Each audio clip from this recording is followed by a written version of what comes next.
Kemudian tinggal 8. Nah, akhirnya setelah melalui puluhan pertandingan, Piala Dunia 2022 udah sampai ke 8 besar ya. Nah, di sini udah nggak boleh ada kesalahan lagi. Kalau di grup kan masih ada kesalahan yang masih nggak apa-apa lah. Kayak contoh Argentina kan kalah di pertandingan pertama sama Arab Saudi, terus kemudian lolos sebagai juara grup. So today, mumpung libur World Cup-nya, kita akan mempreview enggak 1, enggak 2, tapi 4 pertandingan perempat final sekaligus yang akan main mulai tanggal 9 Desember sampai Minggu subuh jam 2 pertandingan terakhirnya Inggris lawan Prancis.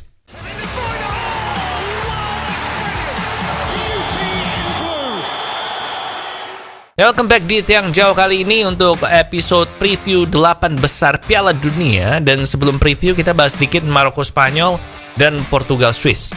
Maroko Spanyol 0-0 adu penalti. Penaltinya digagalin semua sama Bono ya, kipernya Maroko. Dan si Bono ini belum pernah kebobolan di Piala Dunia ini oleh pemain musuh. Mereka baru kebobol 1 kali aja dan itu gol bunuh diri. Keren gak sih? Dan seperti biasa yang dilakukan oleh tim-tim dengan possession tinggi, kalau mereka kalah, si Rodri bilang kalau si Maroko ini nggak ngapa-ngapain sepanjang pertandingan, cuman bertahan parkir bus aja dan menunggu counter.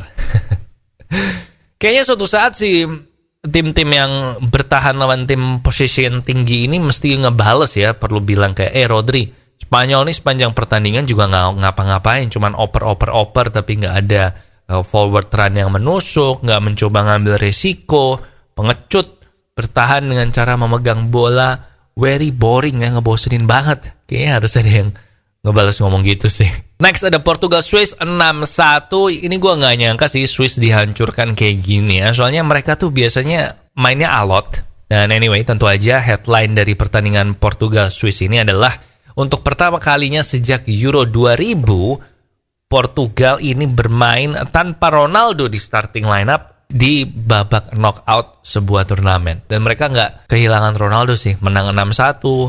Terus Ramos yang gantiin Ronaldo pemain Benfica itu mencetak hat-trick. Nah, Ramos ini baru main membela Portugal 4 kali ya, kemarin pertandingan keempatnya dia sama Portugal. Dan Ronaldo ini belum pernah mencetak gol di babak knockout Piala Dunia. Dan sekarang pemain yang gantiin dia itu udah langsung 3 gol men di babak knockout. Tapi nanti kita bahas lah soal Portugal ini lebih lanjut di preview. So akhirnya reviewnya selesai. Jadi Portugal dan Maroko menyusul ke 8 besar buat weekend ini. Ada Kroasia lawan Brasil, Belanda Argentina, Maroko lawan Portugal, dan England lawan France. Kroasia Brasil.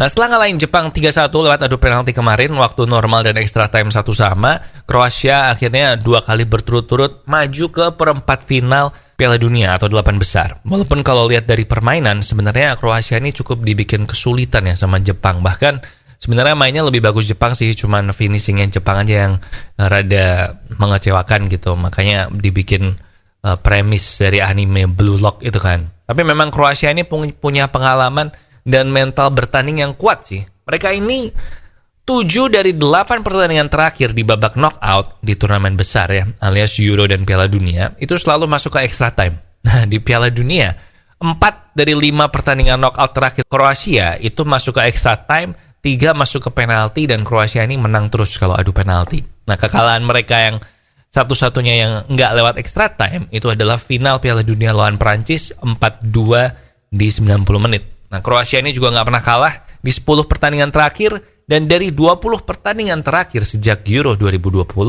mereka juga cuma kalah 1. Nah, Brasil gimana? Nah, Brasil sih nggak perlu banyak diomongin ya. Mereka adalah, menurut gue, favorit terkuat juara Piala Dunia tahun ini. Mantep banget. Pemain lawan Korea Selatan kemarin juga penampilan terbaiknya. Cuman butuh 36 menit buat leading 4-0. Gila sih. Penuh kepercayaan diri.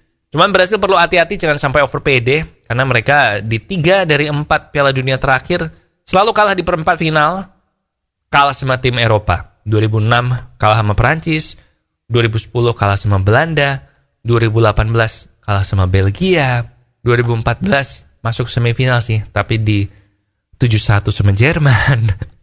Memang Kroasia nggak sejago 4 tim ini sih, tapi mereka tetap tim Eropa juga, dan udah sering tim besar yang dibikin frustrasi sama Kroasia. Jadi kalau gue bilang ini Brasil bakal sedikit kesulitan, cuman mestinya Brasil ini bisa menang sih.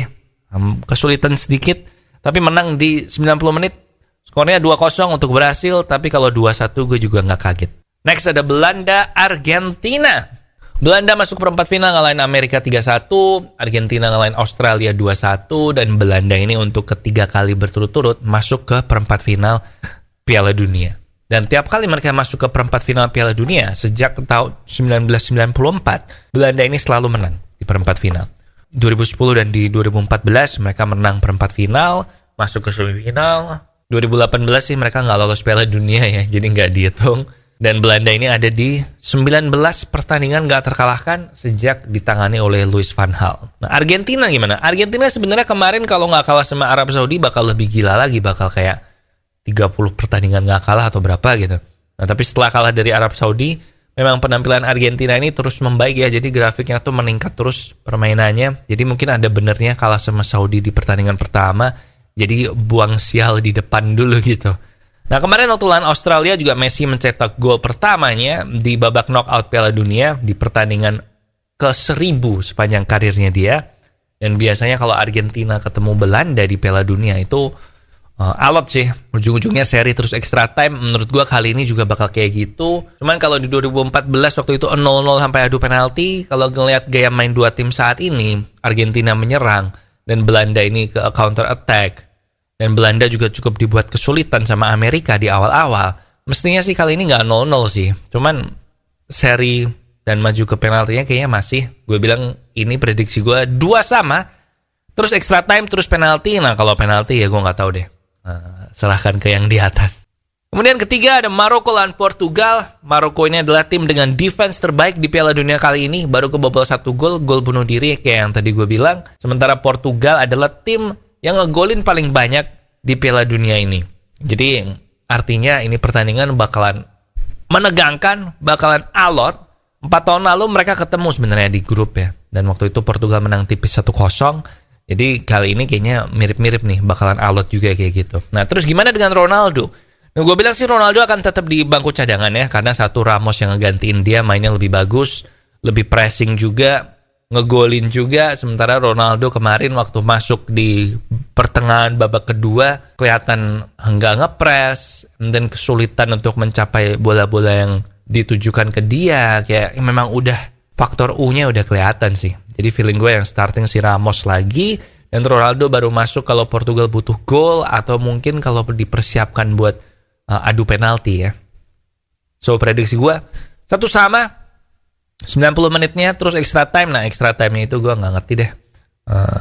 Mungkin bisa adu penalti, tapi mungkin bisa juga gol dramatis di menit akhir. Tapi prediksi gue sih 1-1. Kemudian yang terakhir yaitu England lawan France.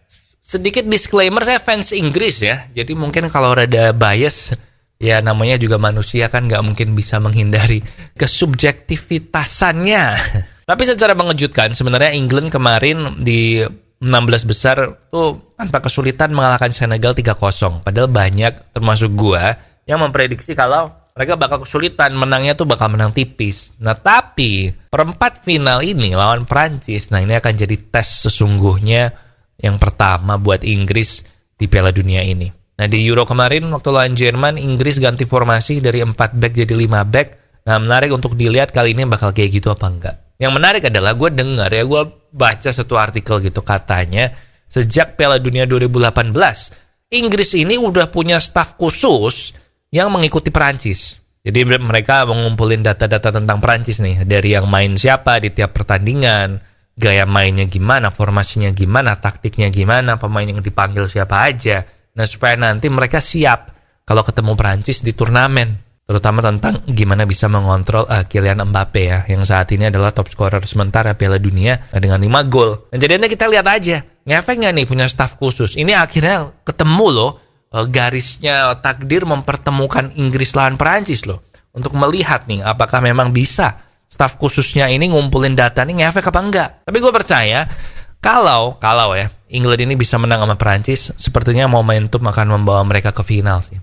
Nah Perancis gimana? Jujur gue termasuk jarang nonton match Perancis di Piala Dunia kali ini ya. Tapi dari yang sempat gue lihat, sebenarnya mereka mainnya nggak bagus-bagus amat sih. Belakangnya tuh rada shaky kan. Cuman memang Mbappe ini jago banget. Jarang loh ada pemain yang di klub jago dan di timnas tambah bagus lagi, jarang. Tapi kayak gue bilang di awal Piala Dunia, Prancis nih belakangnya nih mengkhawatirkan. Nah, Inggrisnya Southgate, menurut gue problem terbesarnya adalah kalau lawan tim gede itu mereka mainnya takut. Jadi terlalu bertahan gitu. Kayak di final Euro lawan Italia, mereka habis leading terus milih bertahan. Terus waktu lawan Kroasia di Piala Dunia 2018, habis leading juga milih bertahan. Jadi takut mainnya. So harapan gue sebagai fansnya Inggris ya, nanti jangan jadi 5 back. Semoga tetap 4 back aja kayak selama ini di Piala Dunia ini so far. So Inggris-Prancis, prediksi gue Inggris 2-0 Prancis. Enggak, itu bukan prediksi, itu harapan ya. Kalau prediksi sih kayaknya England 0, Prancis 1 sih. Tapi semoga gue salah kali ini. Semoga yang benar adalah harapan gue Englandnya yang menang. So itu tadi preview dari keempat pertandingan perempat final World Cup 2022. Kalau belum subscribe YouTube Popo on the Radio, please do so ya, biar gak ketinggalan dan juga membantu kita juga. Dan kita ketemu lagi nanti hari Selasa di preview semifinal Piala Dunia.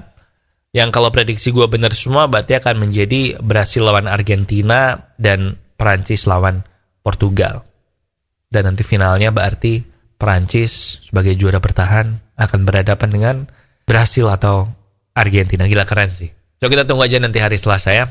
Oke, di sini Popo Kusen. Thank you for watching and I'll see you when I see ya.